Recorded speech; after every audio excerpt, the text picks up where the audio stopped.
Blockbuster দোল professor বিদ্যা ব্যানার্জি সিরিয়ালে 2 থেকে 8ই মার্চ রাত 8:30টার সময় নতুন প্রোমোতে দেখতে পাবো যে বিদ্যাকে সবাই রং মাখাচ্ছে। অন্যদিক থেকে তখন ওখানে রাজরিত আসে এবং এসে বলে, বিদ্যা, ওই জন্যই তো আমি তোমাকে এত ভালোবাসি, এই কথা বলে এবং বিদ্যা এগিয়ে আসে রাজরিতের দিকে এবং রাজরিতও এগিয়ে যায় বিদ্যার দিকে এবং যেই এগিয়ে যায় অন্যদিক থেকে একটি গুন্ডা বলতে থাকে, বিদ্যা, এবার তোমার খেলা শেষ, এই কথা বলে সে পিছন দিক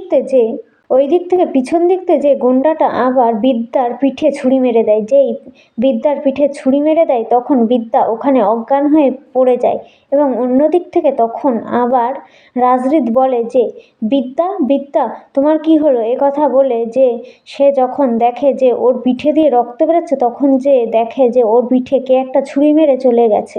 এই কথা বলে সেই গুন্ডাটাকে রাজরিত তাড়া করতে থাকে কিন্তু তাকে ধরতে পারে না। অন্যদিক থেকে তখন এসে বিদ্যাকে কোলে করে নিয়ে হাসপাতালে চলে যায় রাজরিত। তাহলে বন্ধুরা, প্রফেসর বিদ্যা ব্যানার্জি সিরিয়ালে আমরা নতুন প্রোমোতে এমনটাই দেখতে পারবো। তোমাদের এই নতুন প্রোমোটা কেমন লাগলো তা কমেন্ট করে জানাও।